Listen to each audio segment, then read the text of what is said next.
শুভ সকাল আমার প্রিয় বন্ধুরা, সবাই কেমন আছো?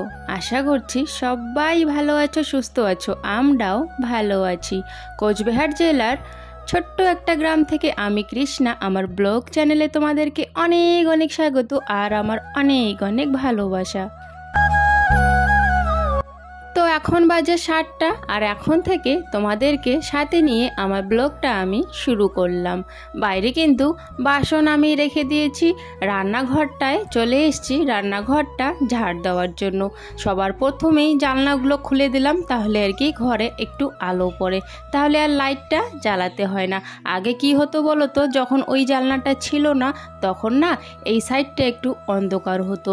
তো সেই জন্যে কিন্তু বর আর কি এই কাজটা করে দিয়েছে, জানলাটা খুলে দিয়েছে। আর জানলাটা হওয়াতে বেশ ভালোই কিন্তু সুবিধে হয়েছে।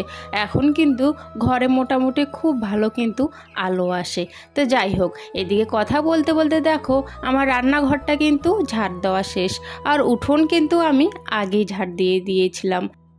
আর বন্ধুরা, তোমরা অনেকেই জিজ্ঞাসা করছো যে এখন প্রীতম কেমন আছে। এখন প্রীতম ভগবানের আশীর্বাদে তোমাদের ভালোবাসায় ভালো আছে গো, এখন খুব ভালো আছে ও। এখন আর জানো তো ওই জ্বালাটা নেই, মানে খাওয়ার সময় যে একটা জ্বালা হতো, চুলকাতো, তো সেই জ্বালাগুলো এখন আর নেই। তো আশা করছি আস্তে আস্তে আরও বেশিটা আর কি সম্পূর্ণটাই আর কি ঠিক হয়ে যাবে। তো যাই হোক, এখন চলে এসেছি আমি আমাদের শোয়ার ঘরটা ঝাড় দেওয়ার জন্য। আমরা তো আমাদের শোয়ার ঘরটা এখন খাই গরমের দিনে, তো সেই জন্য কিন্তু আমাদের শোয়ার ঘরেও কিছু বাসন ছিল, সেই বাসনগুলো আমি রেখে দিয়ে ঘরটা ঝাড় দেওয়া শুরু করেছি। আর এই প্লাস্টিকটা দেখো, সেদিন আছে না বৃষ্টি হওয়ার সম্ভাবনা ছিল, তো সেই জন্যই কিন্তু প্লাস্টিকটা আর কি গাড়িতে আর কি ঢাকা হয়েছিল গাড়িটা এই প্লাস্টিকটা দিয়ে। তো এখন যেহেতু বৃষ্টি নেই, তো প্লাস্টিকটা এইভাবেই পড়া আছে। তো ভাবছি এখন আর কি বারান্দার থেকে নামিয়ে রাখলাম, পরে হচ্ছে এটা ভাঁজ করে রেখে দেবো, কারণ হচ্ছে এখন আর মনে হয় না যে বৃষ্টি হবে। তো চলো এখন চলে আসলাম আমি কলের পাড়ে বাসনগুলো মাজার জন্য। আর বন্ধুরা, তোমাদের কাছে অনুরোধ রইল বন্ধুরা, সম্পূর্ণ ভিডিওটা দেখার জন্য স্কিপ না করে।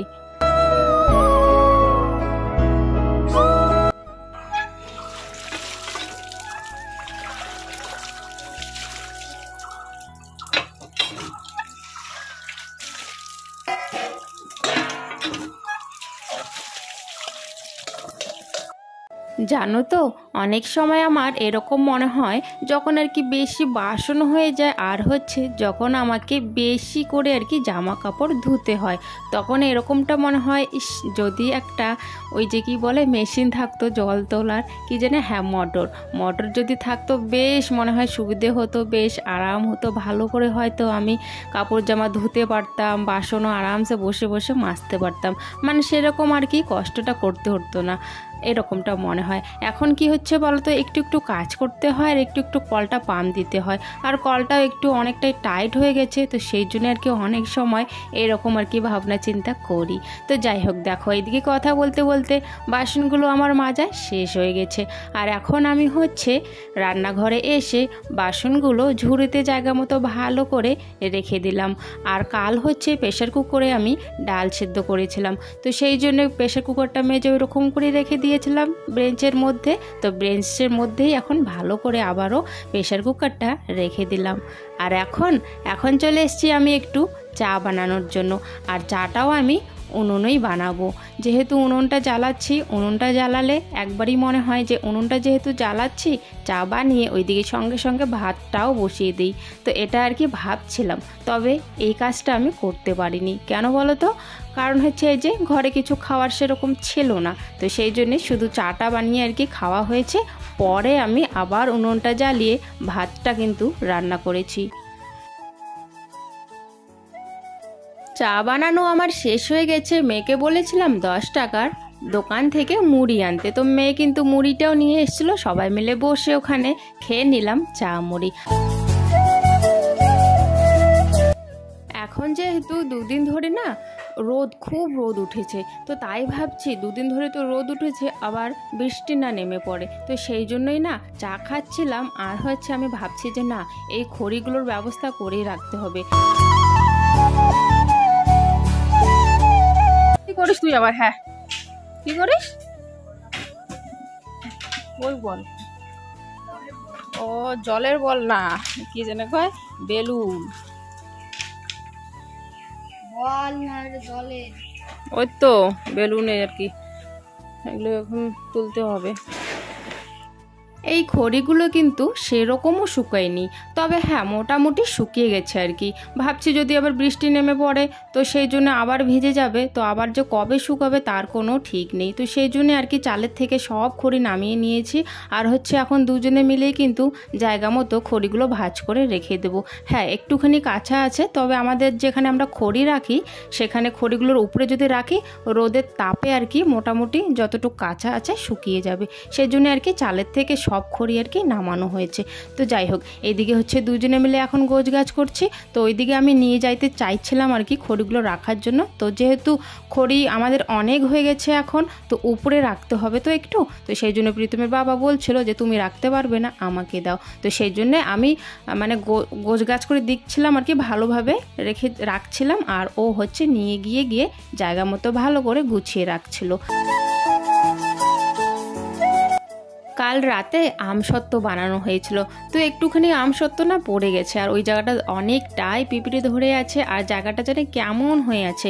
আর যেহেতু এটা আমাদের নতুন উনুন, তাই না রান্না করতে করতে মাঝে মাঝে এটা লেপতেই হবে, ফেটে ফেটে যাচ্ছে, জায়গায় জায়গায় ফেটে ফেটে যাচ্ছিলো। তাই জন্য আমি বাইরের থেকে 1 মগ মাটি নিয়ে আসলাম, আর এখন হচ্ছে বেশি করে ওই ফাটা জায়গাগুলোতে মাটি দিয়ে আমার এই উনুনটা লেপে নিচ্ছি। তবে ঘরটা কিন্তু আজকে আর লেপবো না, আজকে শুধু উনুনের পাড়টা লেপবো, আর হচ্ছে আমাদের রান্নাঘরের যে ছোট্ট বারান্দাটা আছে সেই বারান্দাটাই লেপবো। এই সাদা মগটায় যেহেতু আমি মাটি নিয়ে এসেছি, তাই জন্য এক্সট্রা করে কিন্তু গামলায় একটুখানি জল নিয়ে এসেছি, কারণ হচ্ছে এই মগটাতে জল আর হচ্ছে এতগুলো মাটি আটছিল না, সেই জন্য। এইদিকে দেখো আমার হচ্ছে উনুনের পাটটা কিন্তু লেপা হয়ে গেছে, আর এখন হচ্ছে আমি কিছু বাইরে আর কি খড়ি রেখেছিলাম, মানে এই খড়িগুলো হচ্ছে টুকরো টুকরো খড়ি আর কি, তো টুকরো টুকরো খড়িগুলো এখন হচ্ছে আমি রান্নাঘরে রেখে দিলাম। যেহেতু এখন আমি বারান্দাটা লেপবো সেই জন্যই বারান্দাটা আমি একদম পরিষ্কার করে নিলাম, আর এখন হচ্ছে বারান্দাটা আমি ঝাড় দিয়ে দিচ্ছি, তারপরে মাটি দিয়ে ভালো করে বারান্দাটা লেপবো। আর জানো তো বারান্দাটা যখন লেপছিলাম না, আজকে কেন জানি অনেক জল লাগছিলো বারান্দাটায়, কারণ হচ্ছে এই মাটিগুলো যে দেখছো এই মাটিগুলো কিন্তু বালু মাটি, ওই আঠালো টাইপের যে মাটিগুলো হয় সেটা কিন্তু নয়, এটা বালু মাটি। তাই না আজকে বেশ ভালোই জল খাচ্ছিলো, একটু পর পর গিয়ে আমি কলের থেকে জল নিয়ে এসেছিলাম। যেহেতু আমি বালতিতে করে জল নেই, আমি আগে ভেবেছিলাম যে শুধু উনুনের পাড়টাই আর কি লেপবো, তো পরে ভাবলাম যে না, বারান্দাটাও কীরকম হয়ে আছে, বারান্দাটাও লেপে নেই, তো সেই জন্যেই আর কি আমি বালতিতে কিন্তু জল নেইনি। তো যাই হোক, ওইদিকে হচ্ছে লেপা মোছা শেষ, আর আমি চানও করে নিয়েছি, আর এখন হচ্ছে আমি ঘরে চলে আসলাম ঘরটা একটু গোছগাছ করার জন্য, বিছানাটা একটু তোলার জন্য। এইদিকে বিছানাটা তুলতে তুলতে প্রীতমের বাবা বাজার করে নিয়ে এসছে। আসলা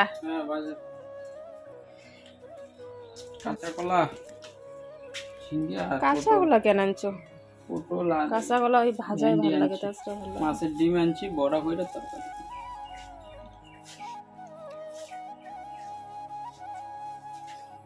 মাছের ডিমগুলো যে ফোটে, সেই ফোটে।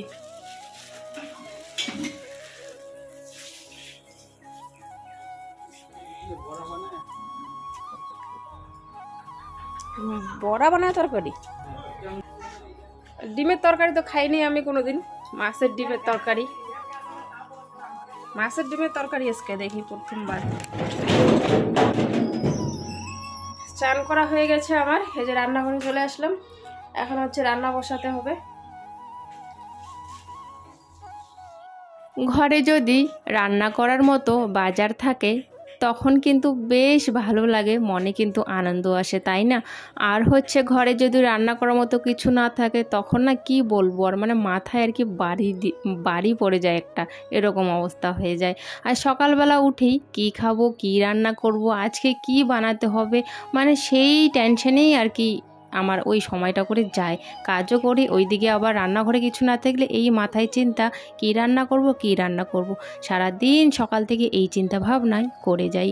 তো যাই হোক, এদিকে আমি না ভুলবশত হচ্ছে ওই জল বসিয়ে দিয়েছি, হাঁড়িতে জল বসিয়ে দিয়েছি ভাত বসানোর জন্য। তবে আমার মনে পড়লো হঠাৎ করে দুধ তো আনা হয়েছে, দুধটা তো এখনও গরম করাই হয়নি। তো সেই জন্যেই আমি ড্যাকটা নামিয়ে রাখলাম, জলের ড্যাকটা, আর হচ্ছে আগে দুধটা আমি গরম করে নিচ্ছি, তারপরে হচ্ছে ভাতটা বসাবো।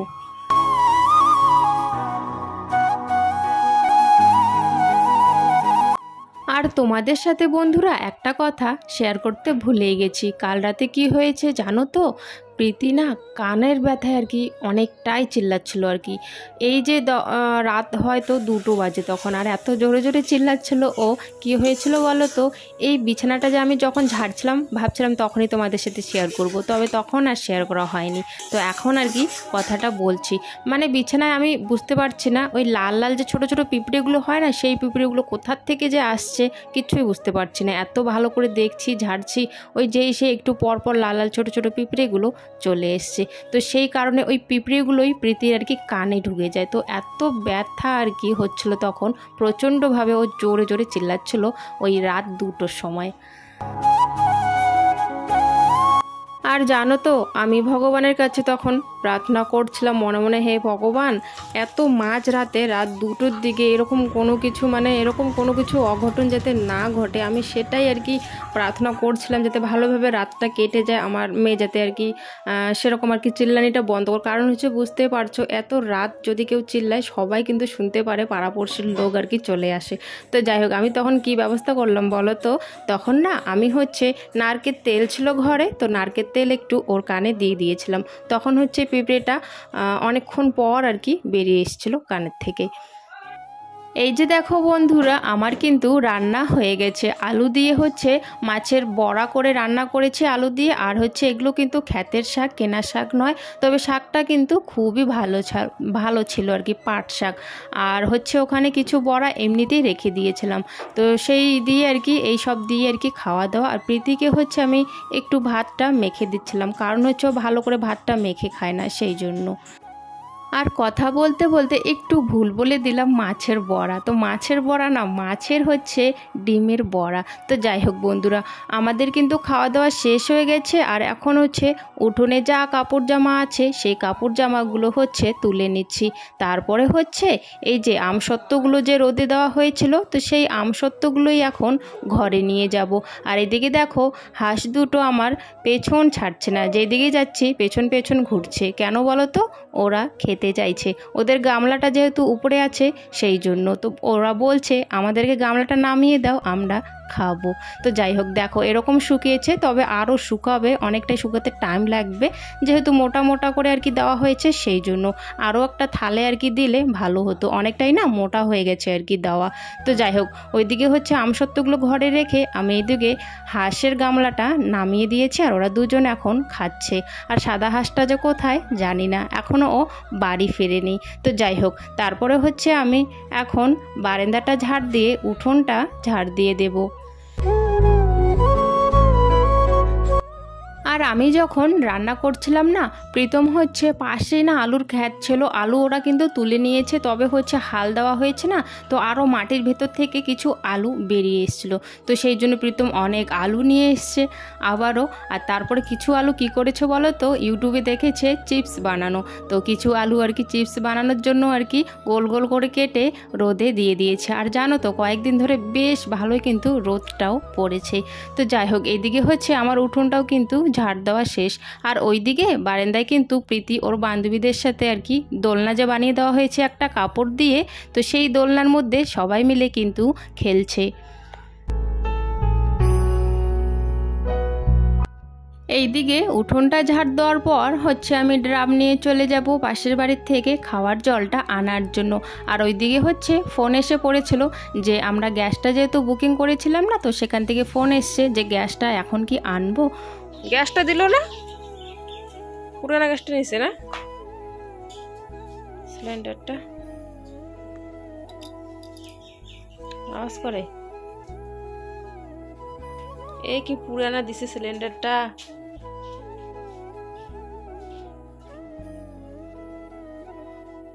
আর এখন হচ্ছে না গ্যাস নেওয়ার সময় আমাদের সাথে এটাই হচ্ছে, মানে যখন আমরা গ্যাসের চাবিটা অন করি খুব জোরে গ্যাস বের হয় আর কি। তো এই সিলিন্ডারটার সাথেও সেটাই আর কি সমস্যা হয়েছে, তো সেটাই ঠিক করছিল ওর বাবা। আর রাতে দেখো আমি একটু তরকারি রান্না করেছি আর হচ্ছে একটু দুধটা গরম করে নিচ্ছি। তো আজকের ব্লগটা বন্ধুরা এতটুকুই রাখছি, দেখা হচ্ছে আগামীকাল নতুন একটা ব্লগের সাথে। সবাই ভালো থেকো, সুস্থ থেকো।